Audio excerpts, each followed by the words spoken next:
This program was made possible by these sponsors.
أرسم أمل بسام وللرسيم حضارة ومدن وبرك حمام وأمان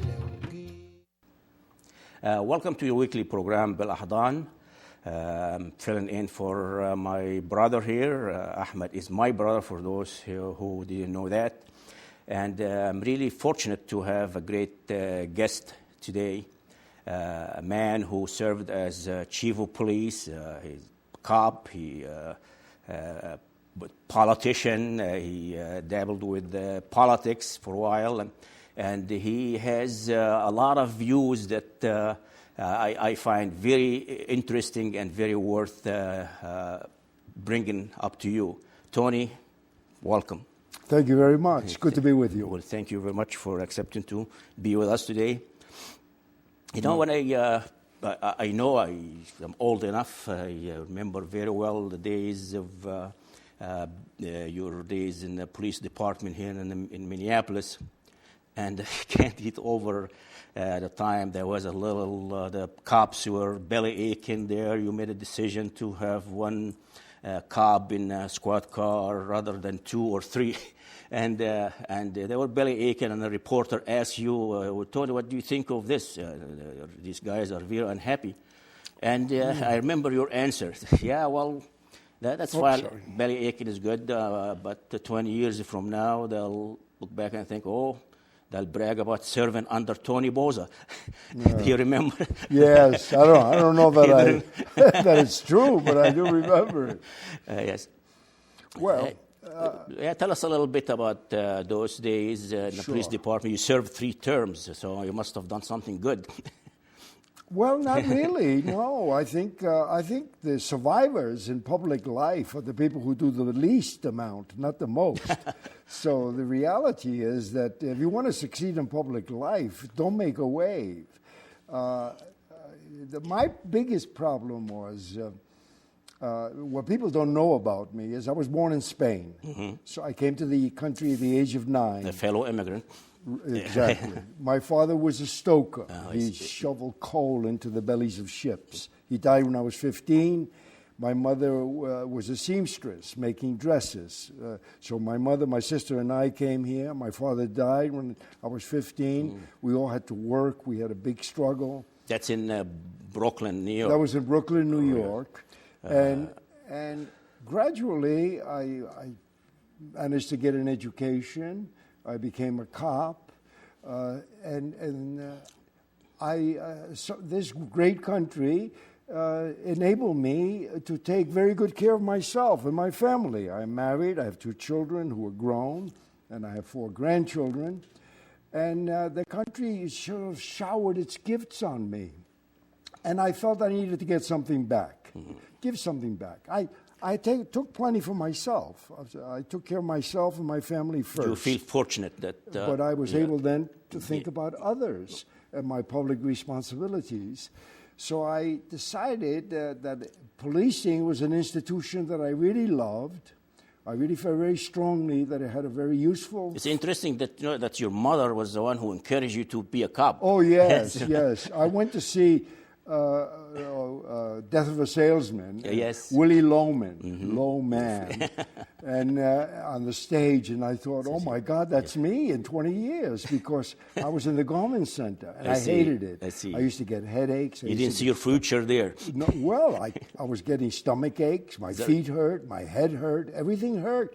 And it was because I hated the industry. It was based on lies and deceptions, and so you never told the truth.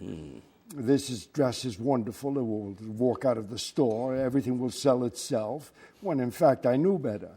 So it was driving me crazy. So I came home one night, and I said to my mother, I'm going to take the garbage man's examination. I'm going to be a garbage man. And she said, well, Gotta start somewhere. my sister had married a cop. Right, yeah. And there were always these linkages, always these linkages. And his brother, 2 brothers have been cops. So Your brother-in-law. she said, well, if Henry, your brother-in-law, can be a cop, anybody can be a cop, so why don't you be a cop? So I thought, well, all right. So I studied very hard to be a cop because I had failed at everything. I had very low self-esteem. I had no education. I was very stupid. I was just a corner hangout. You just thought you were, but you were No, I was. apparently not. I was a real dope. But then I started to study very hard for 13 months, and I took the test, and I passed it. And then real education started. Precisely, Yeah. precisely. Yeah. Then I went into the Army for 2 years. That's where I learned that bitching and moaning is just a fact of life. Yes, and that means you're still alive. and it doesn't have anything to do with morale. I see. All these guys were pretty happy as far as I could see, but they're always bitching and moaning. And then when I got into the police department, they were always bitching and moaning. It was very male society. Yeah, I see. And they're always, the job sucks. The chief is a psycho. We're going to hell in a handbasket. Morale has never been lower than at this very moment. It becomes a reflex, And I began to think, Yeah. then why don't they quit? They never quit. They just stay Just inside. kept on They can belly aching. quit. They can quit. There's no law against it. Nobody ever quit. Ever. Yes, yeah. I mean, if one person were to resign, it would have been a big scandal. So I thought, well, then it can't be true. The morale isn't that low. But then I began to think, well, how the department that I entered, the New York City Police Department, 1953. Is it citywide? Citywide, Citywide, yes, including the Bronx. Brooklyn, and Bronx. I see. So you were not only the... Manhattan, Brooklyn, Bronx, Yeah. Staten Island, and Queens. There was one I department. never worked in Staten Island. I see. I never worked in Queens. Yeah. I only worked in Brooklyn, strangely, very briefly. So most of my career was in the Bronx. So up until now, it's still one department for... It is, yes. But I thought at one time you were the commander of police in Bronx. In the Bronx. In the Bronx. But I still reported to the police Oh, I commissioner in see, I see, Manhattan. I see. He was my boss. I see. I was in charge of the whole Bronx, Yes. but that was one of 5 boroughs. There were 5 like me in other It's boroughs. an empire by itself. This in New Oh, York. it's 1.5 million people, Yes. 500,000 blacks, 500,000 Hispanics, It's, 500,000 strong enough to others. stand up to the FBI. Yes, yes. I see. Oh, yes. So go on. Huge. And Huge. Meanwhile, you spent part of your childhood growing up with some Arabs you mentioned. So you Right. get to know the kibbeh and the baklava. Yeah, well, I grew up in a very Syrian, Egyptian, Lebanese neighborhood, mostly Syrians who had come over around 1910 I see. from, they were Christians who had felt excluded in see. Syria. So, yes, they all came to Atlantic Avenue, Brooklyn, and from Atlantic Avenue they all went to Park Slope, Prospect Park, and from Prospect Park they went to Bay Ridge, and that's nirvana. That's when they reached heaven. So I grew up eating all kinds of wonderful lamb and dishes and baklava and kibbeh and. No, I didn't mean to change the subject. You But, became a cop, Right. police chief, Bronx. And it was the department. That was what year was the Bronx? I Fifth- entered the New York City Police Department in 1953. Okay. 20 years later, I took